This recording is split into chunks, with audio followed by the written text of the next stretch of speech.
savez, moi, si j'avais demandé d'être membre du Conseil économique des Églises, voici mes raisons. Tout d'abord, vous composez un groupe solide. Toutes les personnes que j'ai interrogées et qui sont venues me voir aux Zaïre, je leur ai interrogé, qu'est-ce que c'est le Conseil économique des Églises? Et les réponses qu'elles m'ont données, j'ai trouvé que c'était des réponses très éloquentes pour moi. J'avais dit, eh bien, franchement, puisque vous dites que vous êtes en train de préparer le retour triomphal de notre Seigneur Jésus, il faut constater une force pour lutter contre le Satan. C'est pour ça que moi-même j'ai demandé à ce que je sois là, pour que je puisse apporter aussi ma petite contribution spirituelle. Nous allons prier pour que le monde puisse connaître vraiment Dieu. C'est pour ça que je suis là. Mais puisque vous pensez que c'est pour le bien matériel, je retire notre ami. Ah, alors là, les choses ont battu. Le secrétaire général qui nous a visité lui-même, mais vraiment moi-même je suis honteux d'entendre quelque chose comme ça. Parce que ce que vous avez fait de vous-même sans le concours d'autrui, vraiment personne de nous, peut-être les gens qui ont construit les premières églises à ce moment-là, parce que les gens ne pouvaient pas le comprendre et que c'était un bien. Mais tout le reste, tout ce que nous utilisons, et ce sont les autres qui nous donnent. Et alors, si eux ils sont arrivés à ce stade-là, j'ai la honte, mais son éminence ne retirez pas votre candidature. Je crois, monsieur, que je puisse vous dire que mes compatriotes se rassemblent à vous. Nous avons fait, il y a quelques mois, une révolution dans le pays, sans passer aucun bout de sang. Oui, je suis en train de suivre ça aussi. Parce que ce qui se passe, comme j'ai mon neveu qui est étudiant là, alors de temps en temps on était au courant et puis nous voyons aussi à la télévision. Oui. À Roumanie, il y a quand même beaucoup de victimes. Ah là là. Mais en Pologne, on a gagné mieux qu'en Roumanie sans passer aucun goût de sang. Alors, nos violences m'avaient interpellé avec le travail de Martin Jackie, parce que j'avais trouvé excellent, qui a porté une unité de vie à l'égard du groupe, sur la préoccupation du peuple.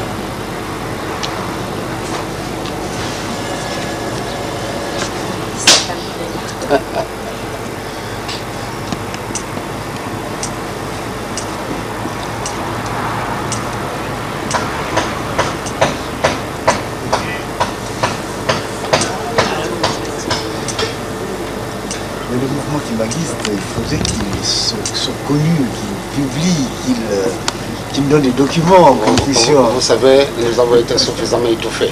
Oh, c'est vrai. Comme je disais tout à l'heure là, que nous composons une institution nègre. Donc, ce n'est pas facile. Nous ne sommes aidés par personne. Donc, tout ce que nous faisons, nous le faisons nous-mêmes. Donc, franchement, pour trouver tous les atouts pour son expansion, ou bien pour que les gens puissent nous connaître en profondeur, c'est un travail de longue. Donc, malgré ça, je dis que nous avons beaucoup d'équipements aux États-Unis, incroyable, de vrai. Aux États-Unis? Aux États-Unis, nous avons des millions d'équipements.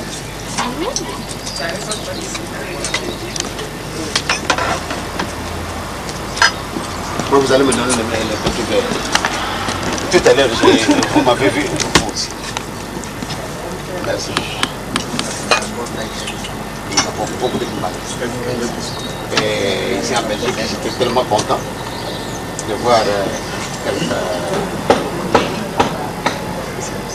évidemment, nous sommes déjà de temps en temps, puisque mon enfant fait l'aviation, alors comme eux aussi, ce sont les jeunes qui sont venus faire une certaine exhibition dans l'aviation. Bon, ils se sont rencontrés à l'école. Alors évidemment, ils se sont intéressés à lui. Parce qu'ils ont vu aussi. Merci beaucoup. Voilà.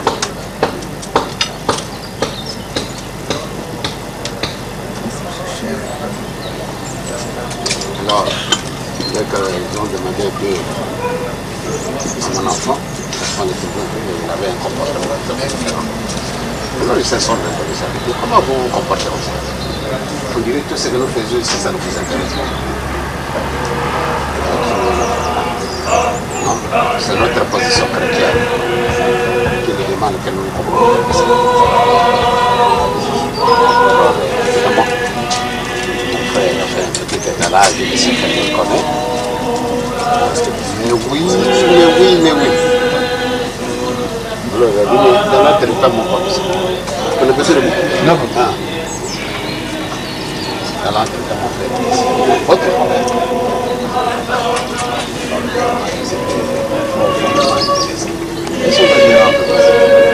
Bon, moi, je n'avais pas beaucoup de temps. Je devais aller un peu à faire le soir. Je suis parti, ils sont restés à m'attendre jusqu'à presque 22h. Je n'ai pas parlé un peu avec eux. Hier, ils ont profité de la journée pour me voir. J'étais vraiment content de les entendre parler. Donc j'avais vu ce matin, on l'a tué. Quelques jours après mon départ, nous sommes arrivés à Jacobson, c'est là où il s'est trouvé à ce moment. Mais il était parti voir une famille à 100 km. Donc nous sommes partis pour Porto Rico pour passer jusqu'à l'île Saint-Jean, à côté de Cuba. Nous sommes arrivés. Pour rentrer à Washington, on lui a dit que moi j'étais là. Franchement, il a regretté, mais moi aussi, ça me fait. Je suis rentré. Alors, quand j'ai rappelé toutes les villes qui étaient visitées, mes frères Marc de la vérité, ils m'ont dit comment ça se fait que nous ne vous connaissons pas? Attends. Allez. Je ne suis pas allé là pour faire la propagande, j'ai visité mes amis que je connaissais. Donc, maintenant, presque je suis obligé. Après Israël, je vais rester quelque temps, je vais repartir.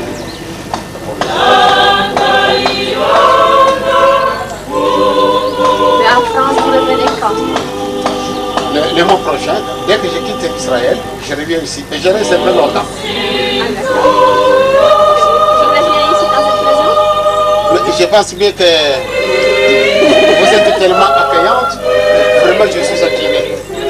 Parce que de tous les échos que j'ai encaissés tout à l'heure depuis l'aéroport, ça m'a déjà donné l'idée de venir m'isoler ici. Parce que je vois que c'est vraiment bien. La maison, elle est aussi accueillante. Comment? La maison, elle est aussi accueillante. C'est pour cela que On va la garder alors, la maison. C'est ça?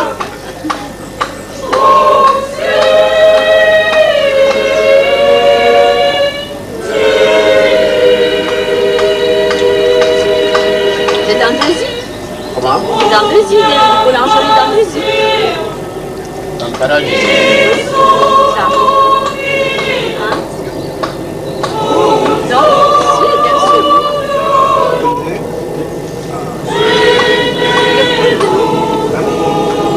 Très bon boulangerie.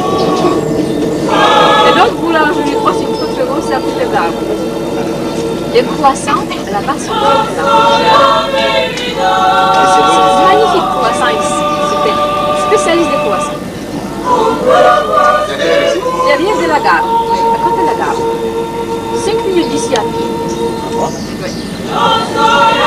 Je pense que pendant que c'est là.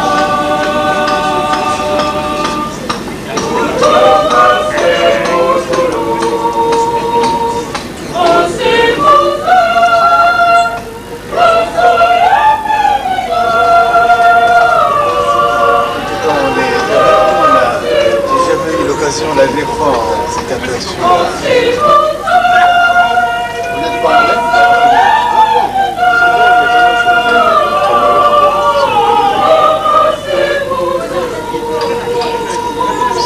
Depuis 10 ans. Depuis 10 ans? Vous avez une mission spéciale? Je travaille.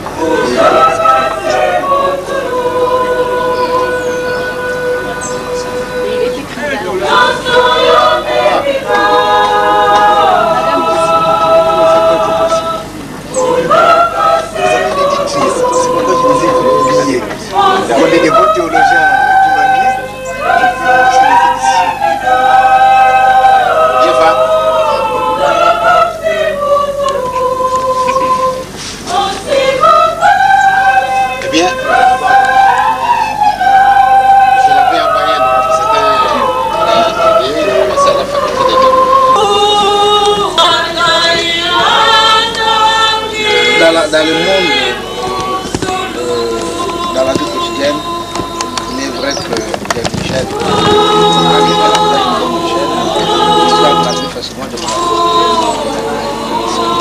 fois, les médecins disent toujours que madame ou bien monsieur, il faut adopter. Vous allez attraper un certain nombre de virus. Il en est de même pour la vie spirituelle. Et comme pour la vie spirituelle, une personne qui croit en Dieu doit avoir aussi une certaine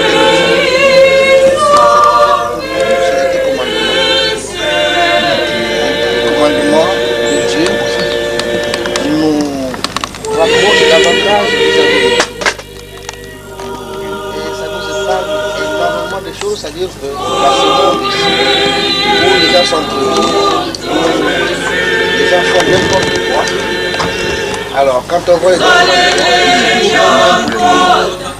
et la première chose que nous allons dire, Papa Simon Kimbamou, on va recommander la non-violence.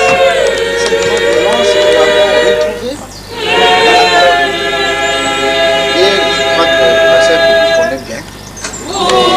L'homme, c'est un microcosme. Quand je parle de cela, il y a une vie que nous menons, que nous voyons les uns les autres, mais une autre vie, cette vie-là, c'est une vie qui, le corps que nous avons, un corps qui vieillit, un corps qui se limite simplement par, comme nous sommes là, on ne peut pas se déplacer en même temps. On connaît notre passé, mais on ne peut pas connaître les futurs. Or, il y a un autre corps, ce corps qui est définitif, puisqu'il n'est pas limité par les temps.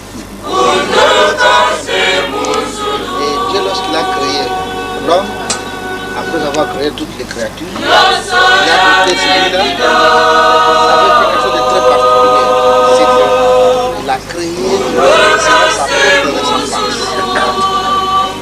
Sa propre ressemblance, c'est-à-dire vivre sa volonté. Malheureusement,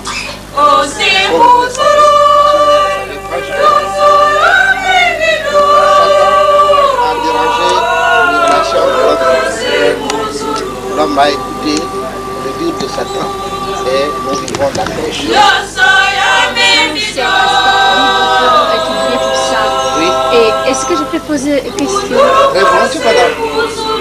Dire truc, si vous pouvez me dire très courtement,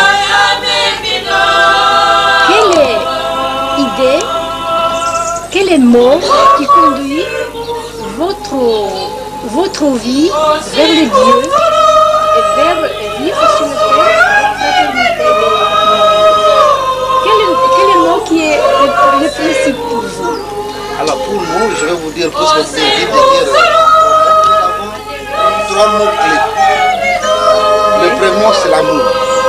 Voilà, c'est ça. Et deuxième, c'est amour, et troisième, c'est amour. Et deuxième mot, c'est ce que je viens de dire, le respect des 10 commandements. Oui, c'est ça. Et le troisième mot, c'est l'engagement qu'on a pour travailler au service de Dieu et dans l'humanité.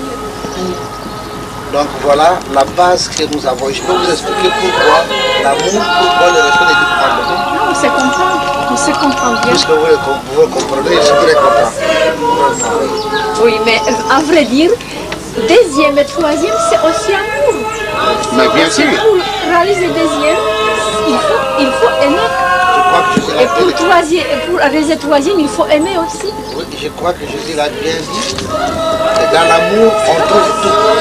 On trouve tout. On trouve tout, sauf seulement Satan vient aussi avec son slogan. Ah, Si on ne discerne pas, alors on peut, nous voyons cela dans notre vie quotidienne. Ce que le mot amour est très mal interprété. On l'utilise pour justement dérouter les esprits faibles. et ça c'est votre rôle. Revenir, éclaircir, et laver cette mot amour. Mettre-les dans le foule qui vous écoute propre et rayonnante. Sans cette saleté qui a pris par nous qui ne sommes pas égales, par tout le monde qui n'est pas égal.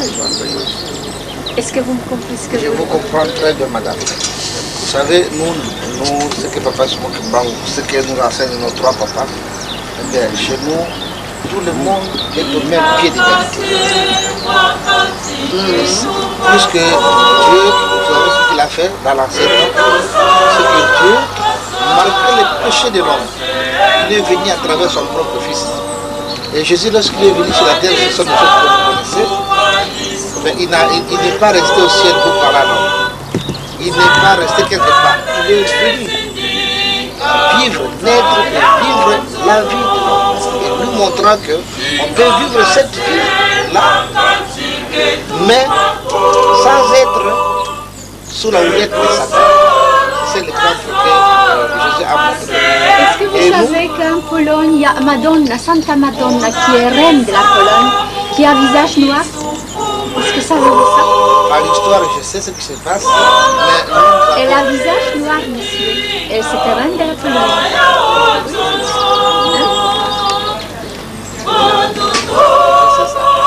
Et nous aussi, dans notre époque, il y a quelque chose de très particulier aussi, c'est que Jésus, quand il est parti, quand il est monté au ciel, il nous a pas laissé le faire.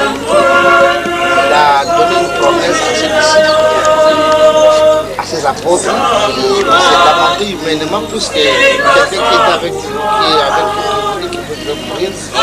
Je crois que même à tout un chacun, ça donne beaucoup de chagrin.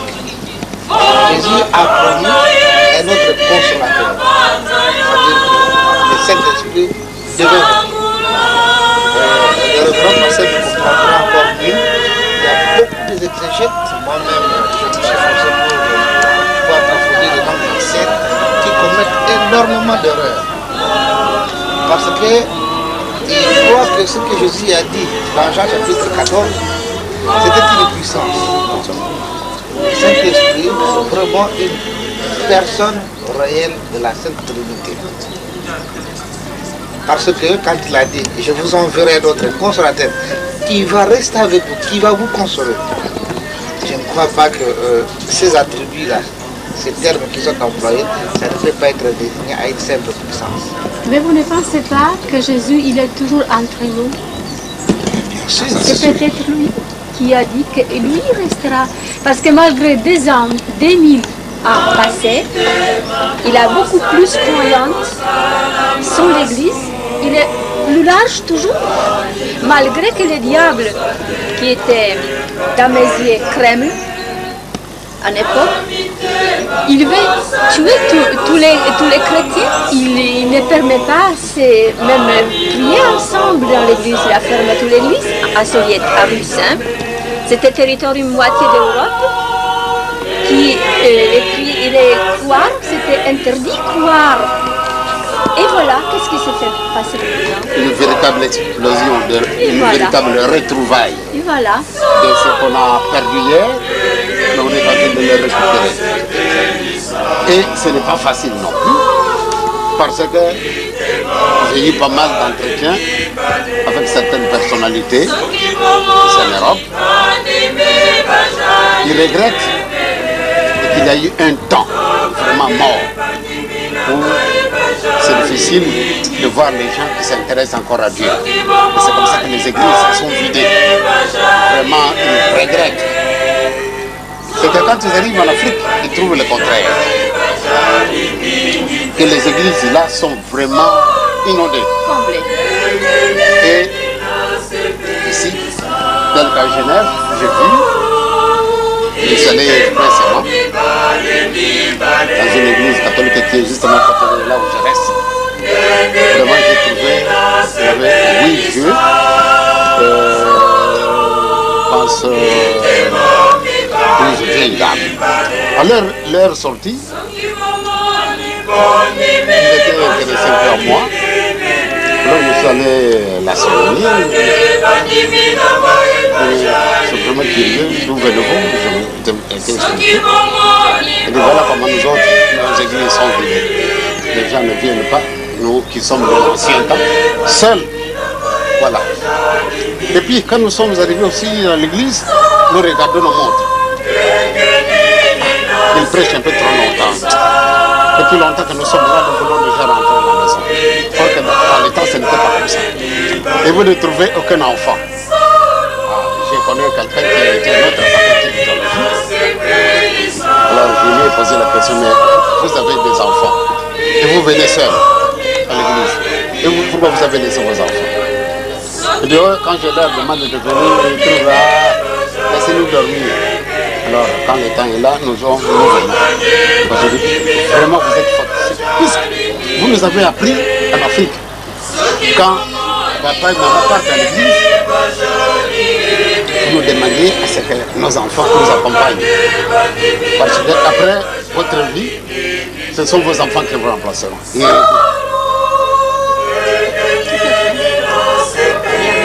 Donc franchement, ce vide que j'ai constaté, ça me fait de la peine.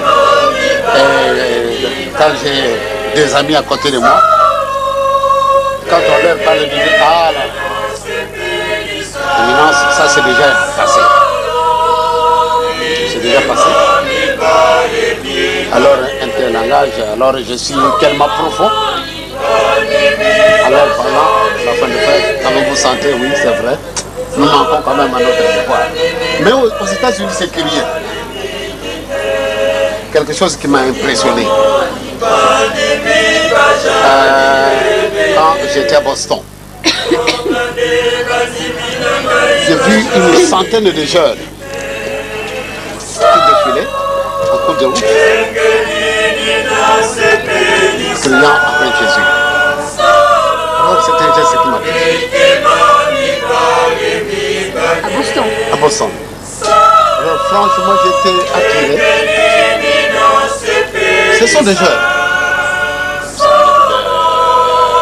De 15 à 25 ans. On dit que c'est une injustice qu'on a abandonné Jésus qui devait les aider. Et pourtant, quand je vois le gouvernement américain,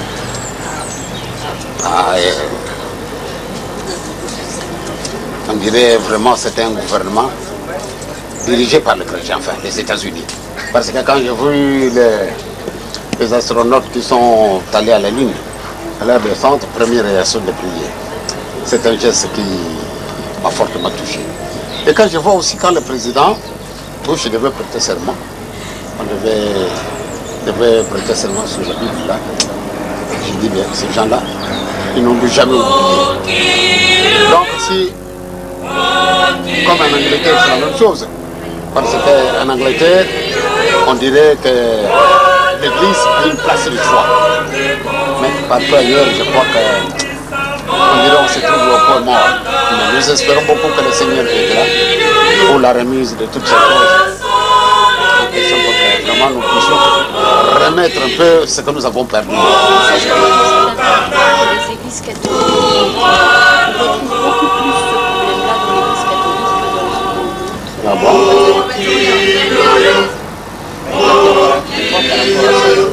Parce que quand on voit les églises évangéliques, on a une progression énorme. Souvent on y fait. À toi. Kali, Souvent on n'y fait pas attention. Souvent on n'y fait pas attention. Les autres églises, il y a une recrudescence. Les gens viennent davantage. en fait, moi je crois qu'il y a une raison, une raison toute simple. D'accord, papa, mais parce que une question théologienne que vous êtes. Une question, j'avais participé à un débat chez l'église humaniste et on n'avait pas clôturé le débat. À ce moment-là, on m'avait dit que Kibango représentait l'Esprit Saint.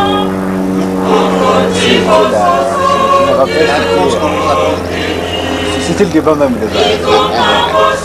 Les théologiens que je suis appelés à ce moment, j'avais dit il y a peut-être des choses à préciser théologiens au niveau dogmatique. Je ne sais pas, vous qui êtes théologien, quelle est la position actuelle de l'Église humaniste par rapport à Paraclet, par rapport à... Donc, quelles sont les positions en fait, qui sont défendues? merci beaucoup de m'avoir posé cette question, mon cher frère. Vous savez, les crises que nous sommes en train d'approcher aujourd'hui, fils de Dieu, tout au début, et c'est curieux, même aujourd'hui, il y a des gens qui croient que Jésus était le fils de Dieu. Je prends l'exemple exemple de son propre, déjà de son propre pays, c'est-à-dire les Juifs. Malgré qu'ils ont eu des prophéties, quand vous lisez l'Ancien Testament, toutes les prophéties de l'Ancien Testament annoncent qu'il y aura le Messie. Et je crois que même une prophétie d'Isaïe qui est encore plus radicale, on donne tous les détails, comment il allait naître, tout ça. Les Juifs ont tout eu ça. Mais quand Jésus est né, il y a eu les 3 mages qui sont allés voir Hérode, suivez-moi, parce que vous êtes ils ont rencontré Hérode. Hérode a dit, mais vérifie-moi un peu dans les Écritures. Est-ce que la manière avec laquelle il est né, ça allait se passer comme ça? Ils ont vérifié dans les Écritures, exactement. Il allait naître comme ça. La malignité a dit, il avait ses intentions à lui, allez. Malgré qu'ils ont vu que les Écritures se sont accomplies, les Juifs, comme le monde, a rejeté complètement Jésus-Christ. Je vous dirai pourquoi.